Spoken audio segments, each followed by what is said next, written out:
Assalamualaikum warahmatullahi wabarakatuh. Nama saya Sabrina Zulfa dari kelas 10 Agama. Saya akan mempresentasikan bab 4, yaitu tentang Al-Quran sebagai sumber hukum Islam muttafaq. Al-Quran sebagai sumber hukum Islam. Dalam kehidupan sehari-hari, manusia membutuhkan pedoman atau panduan untuk mengatur tentang tingkah laku dalam kehidupan. Panduan tersebut menentukan arah perbuatan yang boleh dilakukan dan yang tidak boleh dilakukan. Panduan yang dipakai sebagai pedoman hidup manusia harus berasal dari sumber dalil hukum yang jelas dan pasti kebenarannya. Al-Quran adalah sumber hukum Islam pertama. Apabila panduan tersebut dilanggar, konsekuensinya jelas, yakni hukuman. Demikian halnya dalam Islam. Sebagai umat Islam, sudah seharusnya menaati hukum Islam. Memang benar bahwa tidak ada paksaan untuk memeluk Islam. Namun, apabila pilihan pada Islam sudah dijatuhkan, akibat logisnya adalah menaati hukum Islam yang sudah dipilih tersebut. Al-Quran merupakan panduan bagi umat Islam, sekaligus sumber hukum Islam yang muttafaq atau seluruh umat Islam bersepakat. Kedudukan Al-Quran sebagai sumber hukum Islam. Seluruh umat bersepakat bahwa Al-Quran merupakan sumber hukum Islam yang utama. Al-Quran merupakan pedoman paling tinggi bagi umat Islam. Banyak ayat yang menegaskan tentang kewajiban untuk menjadikan Al-Quran sebagai sumber hukum. Salah satunya adalah sebagai berikut. 1 Surat An-Nisa ayat 59. Ya ayyuhalladzina amanu athi'ullaha wa athi'ur rasul wa ulil amri minkum fa in tanaza'tum fi syai'in farudduhu ilallahi war rasul. Artinya, wahai orang-orang yang beriman, taatilah Allah dan taatilah Rasul Muhammad dan ulil amri atau pemegang kekuasaan di antara kamu. Kemudian jika kamu berbeda pendapat tentang sesuatu, maka kembalikanlah kepada Allah atau Al-Quran dan Rasul Sunnahnya. B. Pengertian Al-Quran. Dari segi bahasa, Al-Quran berasal dari kata qara'a, yaqra'u, qira atau qiraatan Qur'anan, yang berarti sesuatu yang dibaca atau bacaan. Dari segi istilah, Al-Quran adalah kalamullah yang diturunkan kepada Nabi Muhammad SAW dalam bahasa Arab yang sampai kepada kita diriwayatkan secara mutawatir. Ditulis dalam mushaf, dimulai dengan surah Al-Fatihah dan diakhiri dengan surat An-Nas. Membaca bernilai ibadah sebagai mukjizat, membacanya bernilai ibadah sebagai mukjizat Nabi Muhammad SAW dan sebagai hidayah atau petunjuk bagi umat manusia. Al-Quran merupakan wahyu yang tampak atau wahyu az-zahir, yakni pesan Allah Subhanahu wa Ta'ala kepada Nabi Muhammad SAW yang disampaikan oleh malaikat Jibril dengan kata-kata yang sepenuhnya dari Allah Subhanahu wa Ta'ala. Salah satu bentuk penjagaan Al-Quran oleh para sahabat Nabi Muhammad SAW adalah usaha pembukuan Al-Quran dan periwayatan secara mutawatir. C. Susunan Al-Quran. 1. Surah. Al-Quran terdiri dari 114 surah. Masing-masing memiliki sebuah nama yang mencerminkan isi dan kandungannya. Tetapi ada juga surah yang memiliki lebih dari satu nama. 2. Ayat. Ayat adalah bagian terkecil yang terdapat dalam Al-Quran. Berdasarkan perhitungan ahli Kufah yang bersumber dari Abu Abdurrahman Abdullah bin Habib As-Sulami dari Ali bin Abi Thalib, jumlah ayat dalam 114 surah yang ada dalam Al-Quran adalah 6.236 ayat.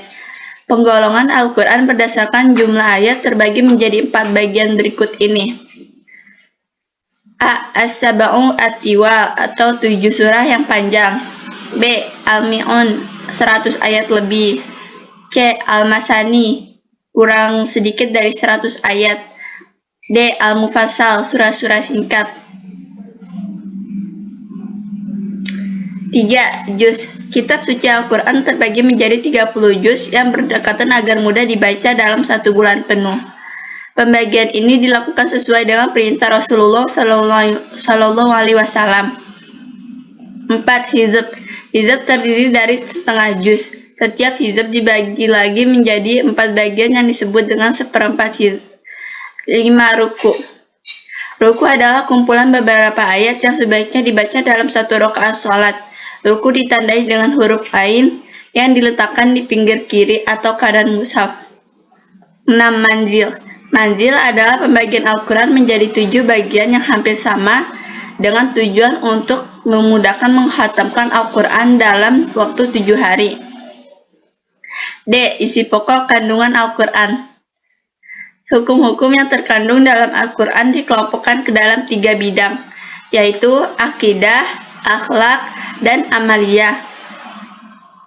Dalam bidang amaliyah berkaitan dengan perbuatan mukallaf. Masalah amaliyah dapat dikelompokkan menjadi 2, yaitu ibadah dan muamalah. Masalah amaliyah dibahas secara khusus dalam ilmu fikih. Sebagai sumber utama hukum Islam, Al-Quran mempunyai pokok-pokok isi kandungan sebagai berikut. 1. Akidah. Akidah adalah keyakinan atau kepercayaan terhadap keesaan Allah. Akidah Islam merupakan suatu kepercayaan yang diyakini kebenarannya oleh setiap muslim. Al-Quran mengajarkan akidah yang berkaitan dengan tauhid atau mengesahkan Allah Subhanahu wa Ta'ala. 2. Ibadah. Al-Quran memberi petunjuk dan tata cara beribadah. Ibadah adalah pengabdian makhluk kepada Allah Subhanahu wa Ta'ala. Tujuan utama diciptakan manusia di bumi adalah beribadah. 3. Akhlak. Akhlak membicarakan tentang perbuatan baik dan tercela. Akhlak atau budi pekerti merupakan salah satu kandungan Al-Quran yang mendasar. 4. Janji dan ancaman.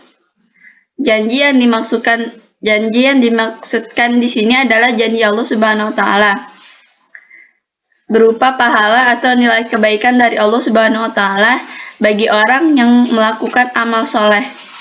Ancaman adalah balasan siksa bagi orang yang melanggar perintah Allah di dunia dan akhirat. 5. Hukum. Al-Quran adalah sumber segala hukum dalam Islam.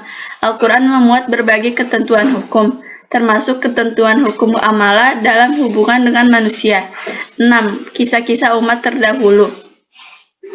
Al-Quran banyak memuat kisah terdahulu untuk menjadi pelajaran bagi umat manusia. Fungsi Al-Quran. Fungsi Al-Quran diturunkan oleh Allah Subhanahu wa Ta'ala ke dunia sebagai pedoman hidup bagi manusia. Bagi umat Islam, Al-Quran merupakan kitab suci yang mengatur segala bentuk perbuatan, baik ubudiyah maupun amaliyah. Adapun fungsi Al-Quran tersebut adalah sebagai berikut. 1. Petunjuk dan rahmat. 2. Pembeda. 3. Nasihat dan obat. Tahapan Al-Quran dalam menetapkan hukum. Dalam menetapkan hukum, aturan-aturan yang tercantum dalam Al-Quran selalu disesuaikan dengan perkembangan fisik dan rohani manusia.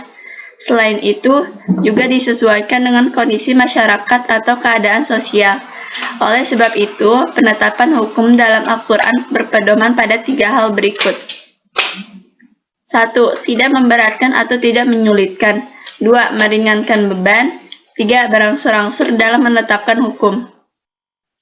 G. Sifat hukum yang ditunjukkan Al-Quran. Seluruh ayat Al-Quran sesungguhnya adalah muhkamat dalam pengertian sebagai dalil atau sumber hukum. Berikut akan dibahas ayat-ayat Al-Quran ditinjau dari beberapa aspek, antara lain kejelasan dan kesamaran hukum, kepastian dan dugaan hukum, dan sifat global dan terperinci dari ketetapannya. 1. Dari kejelasan maknanya. Ayat Al-Quran terbagi menjadi 2, yaitu ayat muhkamat dan ayat mutasyabihat. 2. Sifat ayat Al-Quran yang qat'i dan zanni. Qat'i adalah dalil yang jelas hanya memiliki satu makna dan tidak membuka penafsiran yang lain. B. Dzanni. Dzanni adalah nas-nas yang menunjukkan kepada suatu arti, tetapi ada kemungkinan bisa ditakwilkan sehingga menggunakannya sebagai dalil memerlukan proses ijtihad. 3. Dari segi keumuman cara penjelasannya terhadap hukum. Ada beberapa cara yang digunakan Al-Quran, yaitu kulli atau global umum dan juz'i terperinci. Al-Kulli umum. Al-Quran menjelaskan hukum secara garis besar atau secara umum. Oleh sebab itu, dalam pelaksanaan masih memerlukan penjelasan. Sesungguhnya hanya Muhammad Rasulullah SAW saja yang berhak menjelaskan secara pasti atau tidak secara samar-samar ayat demikian sehingga tidak menimbulkan pemahaman lainnya. Penjelasan hukum secara global atau umum oleh Al-Quran terdapat dua bentuk sebagai berikut. 1. Menyebutkan kaidah dan prinsip-prinsip umum seperti prinsip musyawarah. 2. Menyebutkan ketentuan hukum secara global atau umum seperti perintah zakat. B. Juz'i atau terperinci. Al-Quran menjelaskan hukum secara terperinci. Allah Subhanahu wa Ta'ala memberikan penjelasan dalam Al-Quran secara lengkap dan mendetail yang dapat dilaksanakan secara langsung tanpa memerlukan penjelasan dari Rasulullah SAW dan tidak ada peluang untuk memahami makna lainnya. Hanya sedikit hukum-hukum dalam Al-Quran dijelaskan secara terperinci.